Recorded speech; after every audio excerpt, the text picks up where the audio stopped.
3 power -6 power 1/3 இது ஒரு மதிப்பு என்னன்னு கேட்குறாங்க. 3 பவர் இந்த -6ஐயும் 1ஐயும் பெருக்கலாம், மேலே தான் பெருக்கணும். இப்போ -6 டிவைடட் பை கீழே என்ன ஆகுது 3. சரிங்களா, எழுதிட்டு இங்கே 1 3 இங்கே என்ன வரும் 2 6. சரிங்களா, 3 பவர் -2 அதான் இருக்கு. இப்போ 3 பவரில் -2 பை 1 விட்டலாம், பவரில் தான் அடுக்கில் தான் பை 1 இருக்குது, அது விட்டலாம். சரி, 3 பவர் -2 இது அடுக்கில் மைனஸ் இருந்துச்சுன்னா அதை கீழே கொண்டு வரும். எப்படி கொண்டு வரும்? 1/3 பவர் +2 எழுதிட்டோம். ஓகேங்களா, ஈக்குவல் 1 பவர் 1/3 ஸ்கொயர்னா என்ன வரும்? 1/9. சரிங்களா, 9 இது answer 1/9. Next sum 27 power -2/3 27 power -1/3 இதோட வேல்யூ என்னன்னு கேட்குறான்னு கண்டுபிடிக்கலாம். மேலே பாருங்க 27, கீழேயும் 27. சரிங்களா, 2 27க்கு ஒரு 27 எழுதுங்க. எழுதிட்டு இங்கே அடுக்கில் என்ன இருக்குது 27 எழுதிட்டீங்க, அடுக்கில் -2/3 இருக்குது, -2/3 அப்படியே எழுதுங்க. இந்த கீழே இருக்கிற 27 பவர் -1/3 மேலே வருது.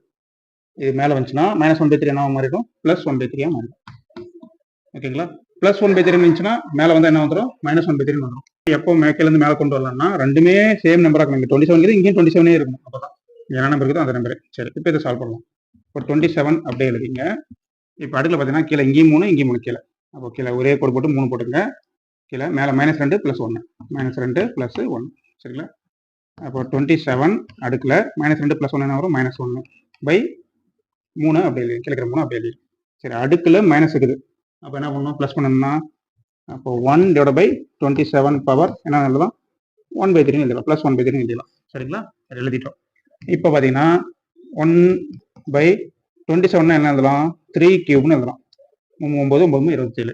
அடுக்கில் என்ன ஆகுது? 1/3. ஓகேங்களா, இந்த 3யும் கேன்சல் பண்ணிடுங்க. அப்போ ஆன்சர் என்ன வரும்? 1/3 தான். 3 கேன்சல் பண்ணிட்டோம், மீதி அடுக்கில் 1 தான், அது ஒன்றும் தேவையில்லை. 3 கேன்சல் பண்ணிட்டோம், இப்போ 1/3 தான் ஆன்சர். சரிங்களா.